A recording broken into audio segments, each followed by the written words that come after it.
Welcome back. We are continuing our deep dive this morning into Twitter's suppression of the Hunter Biden evidence of influence peddling on the laptop just 1 month before the 2020 presidential election, when the social media giant made the decision to silence the story. Only one Democrat appeared to express concern about the move, California Congressman Khanna. Emails released in the Twitter files show that Congressman Khanna reached out to Twitter's leadership over the decision, saying, quote, "This seems a violation of the First Amendment principles." In a recent Wall Street Journal op-ed, Congressman Khanna wrote, quote, "Censorship of the Hunter Biden story might have helped my party, but it was bad for our democracy." Joining me right now is Congressman Khanna himself, who is a member of both the House Oversight and Reform Committee and House Armed Services Committee. Khanna, I've said this many times, you are a man of integrity. Thank you for doing what you did. The entire country thanks you. What prompted you to write that note to the leadership of Twitter? Thank you, Maria, but I don't think what I did was anything exceptional. I was just standing up for our Constitution and for our First Amendment. It is wrong to censor newspapers. It is wrong to censor journalists. Look, the New York Post hasn't written a kind thing about me in my 6 years in Congress. They're a conservative point of view paper. But that doesn't mean that you can stop publishing their pieces or articles or censor their journalists from sharing stories. So it just offended the basic principles that our country is based on. And those principles have been broken over the last few years. Congressman, I want to get your take on the road ahead. What do you want to see to ensure that America's freedom and liberty stay in place?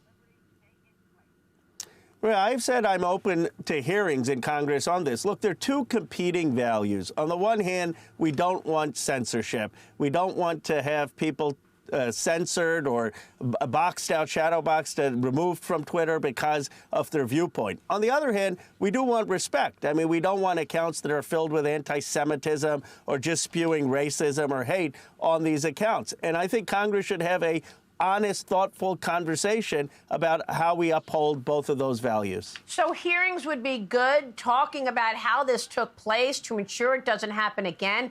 Do you believe this can get better? Can we take the politicization out of federal agencies as well as the media? I do, Maria, because I think if we want any hope of coming together as a country, the first thing we have to do is say people should be able to express their view. We can't tell people who we disagree with, please just be silenced. We don't want to hear you. We don't want to engage with you. Let me tell you, that's just going to create further polarization, further alienation. And I've been surprised how many Republicans who don't agree with a single thing I said believe, okay, at least we can have a dialogue. And that, I think, is the first step to being together as Americans. We could all pledge allegiance to the Constitution, to the First Amendment. That's what makes us Americans. The other issue is some of this has made America vulnerable in the face of massive, bigger issues coming at us, like the Communist Party of China. You know, the CCP follows our political debates and piles on social media, putting its own hand on the scale. Isn't that right?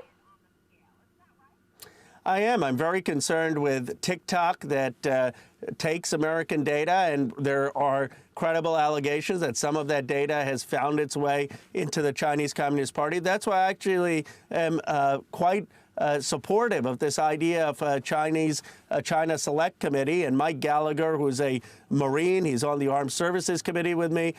We don't always agree, but he's one of the most thoughtful members on China. He's being reported to chair that committee. I think that can be bipartisan. I think that committee could do very important work.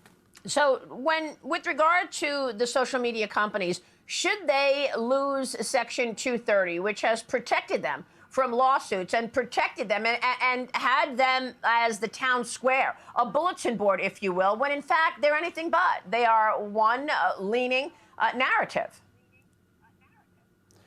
Well, I think we need Section 230 reform, Maria. We have to be careful. If they lost all Section 230 immunity, it may lead to more censorship, because then you could actually sue Twitter for potential defamation, and they're going to be more likely to censor. But I think where you can reform Section 230 is to say if there is a finding by a court that something is illegal, that something is inciting violence, then there should not be Section 230 protection. And there definitely needs to be reform on Section 230.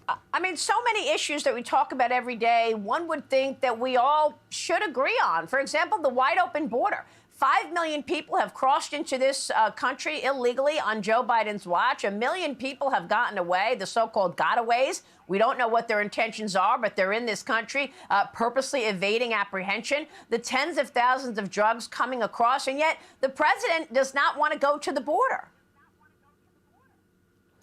Well, Maria, look, I think he should go, and I expect he will go. But the more important thing is, how do we solve this issue? We can start with some basic principles. A nation needs borders. Those borders should be secure. At the same time, we need some orderly process for immigration. We need to be able to recognize asylum claims. That's based on our fundamental values as a country, but we also need to have a process where people can come here without having to cross the border if they want to work here in an orderly process. And there are bills that do all of these things. The question is, can we actually come together to pass those bipartisan bills? Congressman, we are all grateful that you are a member of Congress. Thank you, sir. Good to see you today. Thank you, Maria. All right, California Congressman Khanna joining us this morning. I'm Steve Doocy. I'm Brian Kilmeade. And I'm Ainsley Earhart. And click here to subscribe to the Fox News YouTube page to catch our hottest interviews and most compelling analysis.